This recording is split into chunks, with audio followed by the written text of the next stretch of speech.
नमस्कार साथियों, स्वागत है आपका हमारे YouTube चैनल ओमेगा साइंस में। आज के टॉपिक की शुरुआत करते हैं। आज का टॉपिक हमारा बहुत ही इंपॉर्टेंट रहने वाला है। यहाँ से पेपर के अंदर क्वेश्चन, अगर फिजिक्स के अंदर से क्वेश्चन पूछा जा रहा है, मोशन और फोर्स चैप्टर के अंदर से क्वेश्चन पूछा जा रहा है, तो इस लॉ के अंदर से क्वेश्चन जरूर बनता है। तो न्यूटन ने, जैसा कि आप जानते हो, न्यूटन ने 3 लॉ दिए थे। आज हम डिस्कस करेंगे न्यूटन के फर्स्ट लॉ को, बहुत ही अच्छे प्रकार से डिस्कस करेंगे ताकि इसको दोबारा रिवाइज करने की जरूरत ही ना पड़े। इतना अच्छे से हम इसको आज कर लेंगे। तो वीडियो को लाइक करें, चैनल को सब्सक्राइब करें, शेयर करें, बेल आइकन को जरूर दबाएं ताकि आपको टाइम रहते हमारी नई वीडियो की नोटिफिकेशन मिलती रहे। तो शुरुआत करते हैं आज के टॉपिक की। Newton first law of motion. Newton ने मोशन का जो फर्स्ट लॉ दिया था उसमें न्यूटन ने क्या कहा था, देखिए, an object remain in the state of rest और of uniform motion in straight line. कहता है कि कोई भी ऑब्जेक्ट है वो आपका स्ट्रेट लाइन मोशन में रहेगा, वो स्ट्रेट लाइन मोशन में रहेगा, या फिर अगर वो रेस्ट में है तो वो रेस्ट में रहेगा। सुनिए दोबारा से कि आपके पास कोई ऑब्जेक्ट है वो या तो रेस्ट में रहेगा, और अगर मोशन में है तो वो स्ट्रेट लाइन यूनिफॉर्म मोशन में रहेगा। कब तक रहेगा? Unless compelled to change that state by external unbalanced force applied on it. जब तक इसके ऊपर बाहर से कोई एक्सटर्नल अनबैलेंस्ड फोर्स ना लग जाए। मतलब जैसे ही आप उस ऑब्जेक्ट के ऊपर अनबैलेंस्ड फोर्स अप्लाई करोगे तो वो ऑब्जेक्ट आपका उस रेस्ट की जो सिचुएशन है, कंडीशन है, उसको छोड़ देगा, उसको त्याग देगा। यूनिफॉर्म मोशन की जो कंडीशन है क्या करेगा, उसको भी वो क्या कर देगा, त्याग देगा। ठीक है, ये कहा था न्यूटन ने अपने फर्स्ट लॉ के अंदर। यहां पे देखिए अनबैलेंस्ड फोर्स की बात आई है। गैलीलियो का एक्सपेरिमेंट मैंने इसलिए करवाया था क्योंकि वहां पे भी यही चीज कही गई थी कि अगर आपको ऑब्जेक्ट यूनिफॉर्म मोशन के अंदर चाहिए तो ऑब्जेक्ट के ऊपर कोई भी अनबैलेंस्ड फोर्स नहीं होना चाहिए। तभी वहां पे सरफेसेस फ्रिक्शनलेस लिए गए थे, क्योंकि अगर वहां पे फ्रिक्शन प्रेजेंट होता तो फोर्स उस ऑब्जेक्ट के ऊपर क्या हो जाना था, अनबैलेंस्ड हो जाना था, और वो जो यूनिफॉर्म मोशन की जो कंडीशन थी वो फुलफिल नहीं हो पाती। तो ये था आपका फर्स्ट लॉ विद डेफिनेशन। अब जैसा कि यहां पे ये पॉइंट बहुत बार गवर्नमेंट कॉम्पिटिटिव एग्जाम्स में पूछा गया है कि कौन सा लॉ है जो फोर्स को डिफाइन करता है। तो फोर्स को डिफाइन करता है हमारा first law of motion, force को डिफाइन करता है। ठीक है, उसके बाद first law gives idea of inertia, very very important. First law give the idea of inertia. जो हमारा फर्स्ट लॉ है वो इनर्शिया का आइडिया देता है। अब ये इनर्शिया क्या है, सबसे पहले आपको इस चीज का पता होना चाहिए, व्हाट इज इनर्शिया। इनर्शिया क्या है? जड़त्व का नियम, लॉ ऑफ इनर्शिया। हमें छोटी क्लासेस में पढ़ाया गया था कि देखिए इनर्शिया क्या होता है कि अगर कोई ऑब्जेक्ट रखा है आपके पास, ठीक है, तो मैं रेस्ट की कंडीशन यहां पे लेके चलता हूं। ऑब्जेक्ट है, रखा हुआ है, तो उसको अपनी वो कंडीशन जो है भाई पसंद होती है उसको, वो कंडीशन वो उसको छोड़ना नहीं चाहता, वो त्यागना नहीं चाहता अपनी कंडीशन को। मतलब अगर आप उसको, वो स्टेट जो उसकी है उसको आप खत्म करने की कोशिश करोगे, उस कंडीशन को, जो उसकी स्टेट है उसको खत्म करने की कंडीशन करोगे, तो वो आपको रोकेगा, वो अपोज करेगा। ठीक है, सीधे सीधे शब्दों में अगर मैं कहूं तो कोई भी ऑब्जेक्ट है अपनी स्टेट को मेंटेन करके रखना चाहता है। अगर वो रेस्ट पे है तो भाई वो आराम से रेस्ट पे रहना चाहता है। अगर वो मोशन के अंदर है तो वो मोशन में आराम से मजे से रहना चाहता है। इसी का नाम इनर्शिया है, इसी का नाम है हमारे पास इनर्शिया। ठीक है, यहां तक बात क्लियर है। इसी का नाम इनर्शिया। इनर्शिया के हमारे पास तीन टाइप होते हैं, inertia of rest, inertia of motion, inertia of direction. तीन प्रकार के हैं।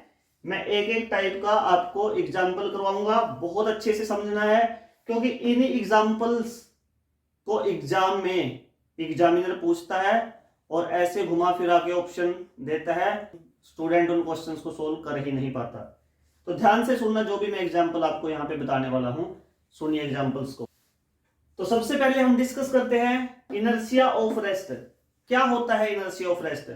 यानी कि जब कोई ऑब्जेक्ट रेस्ट पे होगा और आप उसको मोशन में लेके आने की कोशिश करोगे, तो वो अपनी रेस्ट की जो स्टेट है उसको मेंटेन करने की कोशिश करेगा, उसको मेंटेन रखने की कोशिश करेगा। इसी को हम बोलते हैं इनर्शिया ऑफ रेस्ट।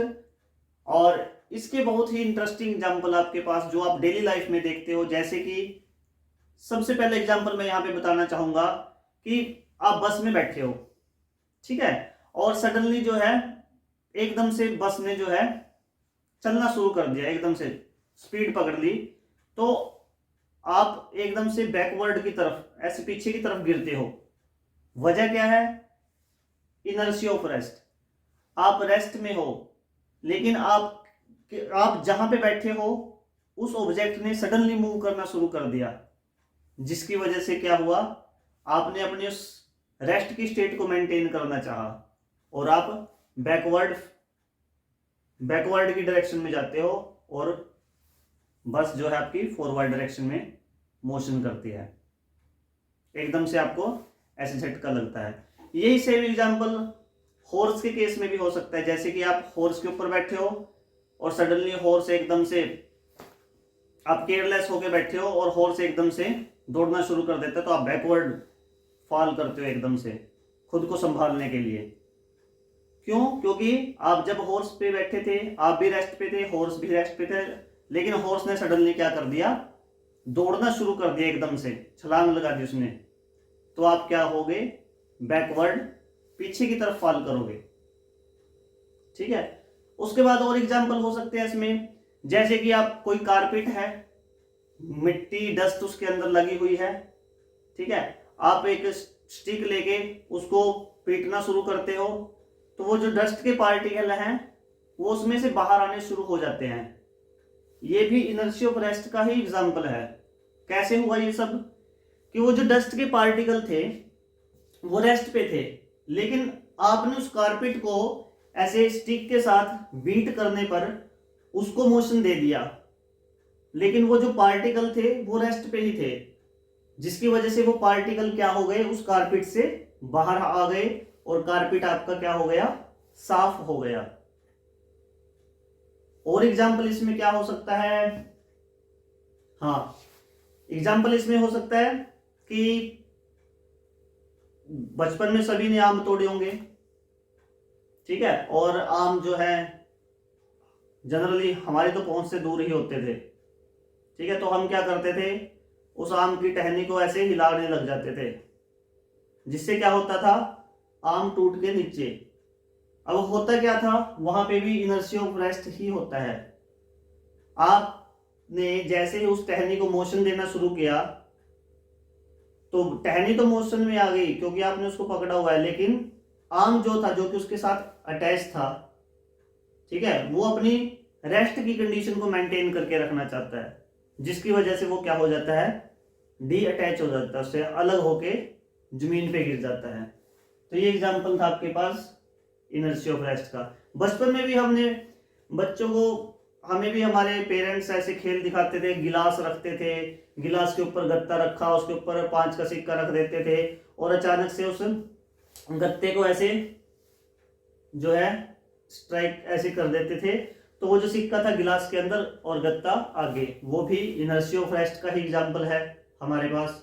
और इनर्शिया ऑफ रेस्ट के एग्जाम्पल हो सकते हैं, जैसे आप कैरम बोर्ड खेलते हो, तो जब आप शुरुआत करते हो गेम की, स्ट्राइकर के साथ सबसे नीचे वाले कॉइन को मारते हो, तो वो अगर उसकी स्पीड बहुत ज्यादा है तो क्या होगा, वो नीचे वाला कॉइन निकल जाता है और बाकी जितने भी कॉइन्स है वो वहीं पे रह जाते हैं, विदाउट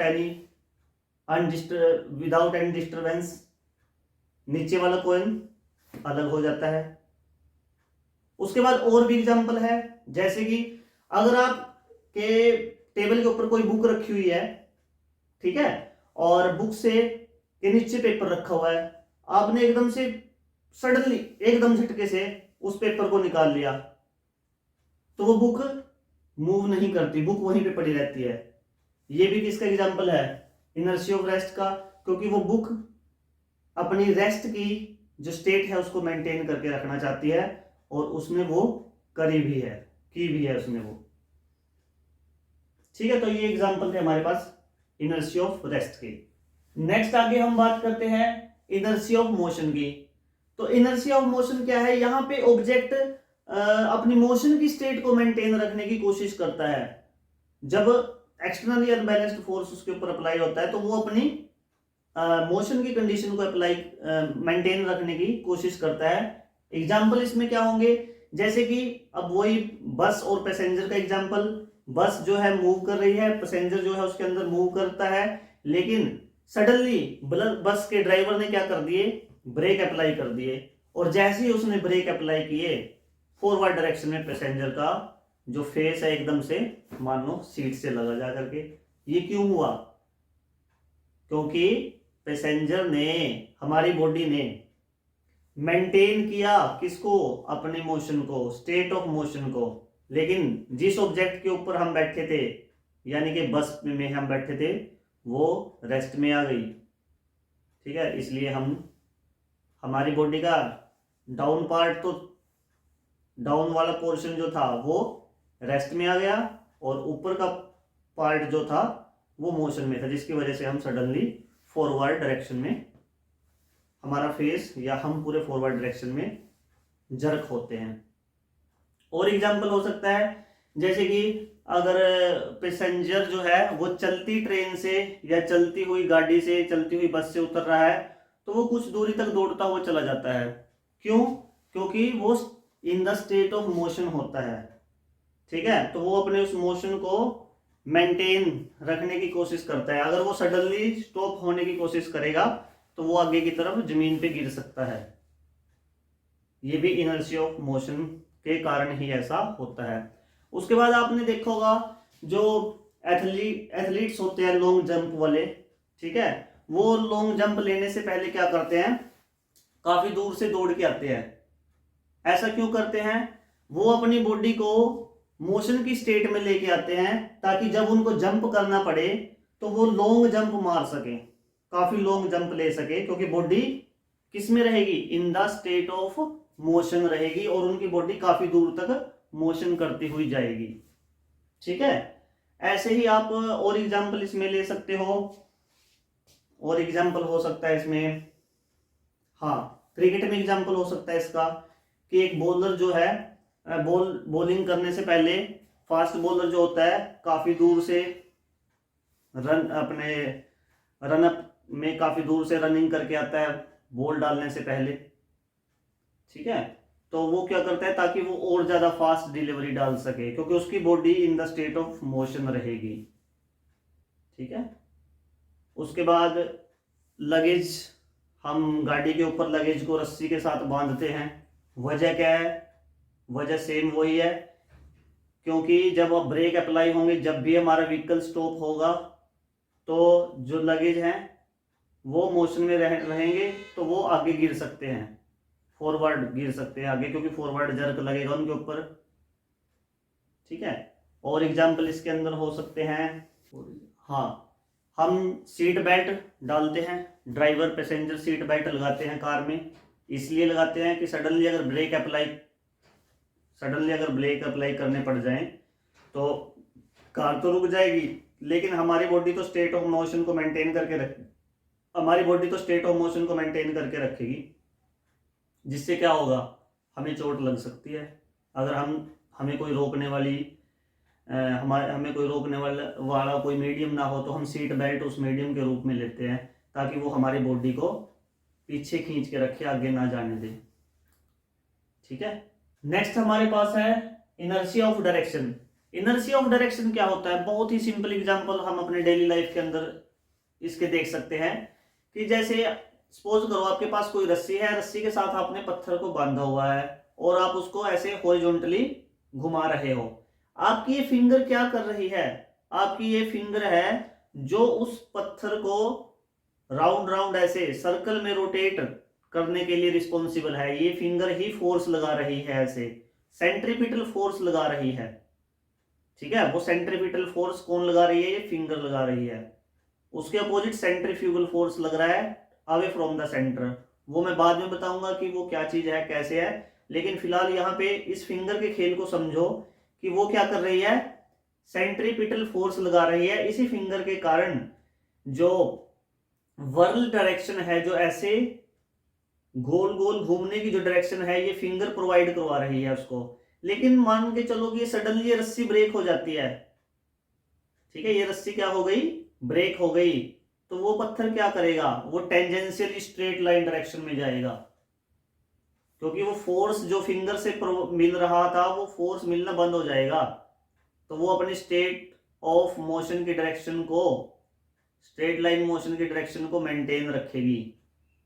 वो जो पत्थर था, वो ऑब्जेक्ट था, वो उसको मोशन की डायरेक्शन को मेंटेन रखेगी और टेंजेंशियली मोशन से वो क्या करेगा, मूव करके कहीं दूर जाके गिरेगा। उसके बाद आपने और भी एग्जांपल देख सकते हो। आपने कैंची लगाने वाले, चाकू लगाने वालों को तो देखा ही होगा।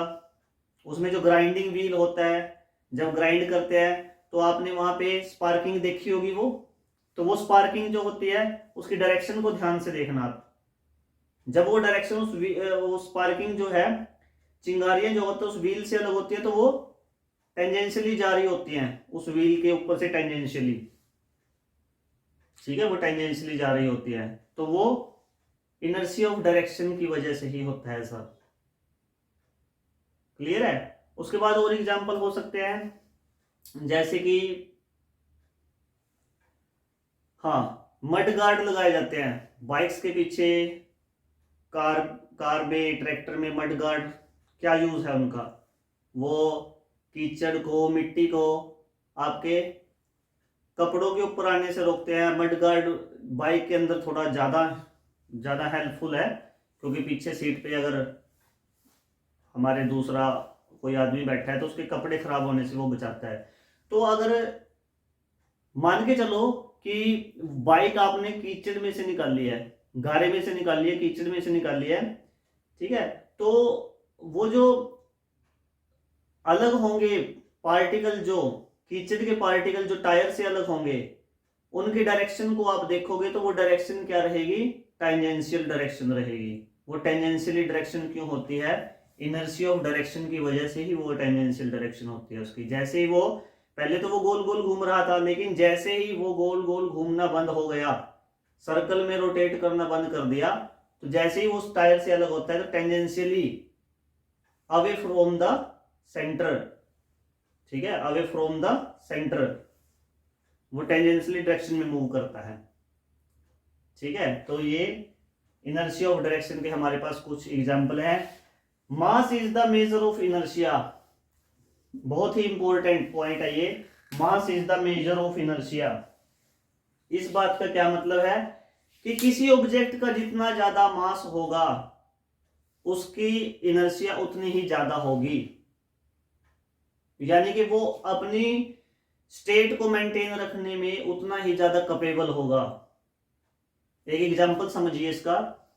एक स्टूल है प्लास्टिक का और एक टेबल है लकड़ी का, ठीक है, तो आपने क्या किया, स्टूल को मूव करना है, आराम से हाथ से उठा के उसको दूसरे प्लेस पे रख दिया। लेकिन क्या ऐसा आप वुडन टेबल में कर पाओगे? जी नहीं। आपको उतने ही अमाउंट का फोर्स लगाओगे तो वो आपसे पॉसिबल नहीं होगा। आपको और ज्यादा अमाउंट में, और ज्यादा मैग्नीट्यूड में फोर्स लगाना पड़ेगा। और एग्जांपल भी हो सकता है इसका, फुटबॉल है, आप किक करोगे आसानी से, बहुत ज्यादा दूरी पे जाके वो गिरेगी, लेकिन क्या आप एक उसी साइज के एक हैवी पत्थर को उतने ही फोर्स के साथ किक करके देखो, क्या वो मूव करेगा? जी नहीं, नहीं करेगा। क्यों? क्योंकि उसका मास ज्यादा है, और उसका मास ज्यादा है तो उसका इनर्शिया भी ज्यादा है। तो ये बात आपने ध्यान में रखनी है कि जिस ऑब्जेक्ट का मास जितना ज्यादा होगा उसका इनर्शिया भी उतना ही ज्यादा होगा। आशा करता हूं ये वीडियो आपको पसंद आई होगी और कमेंट सेक्शन में मेरे को बताएं कि अगर इस टॉपिक में से आपको कोई भी डाउट है तो आप मेरे को कमेंट सेक्शन में लिख के बताएं। हो तो लाइक करें, शेयर करें, सब्सक्राइब करें और बेल आइकन को जरूर दबाएं। धन्यवाद।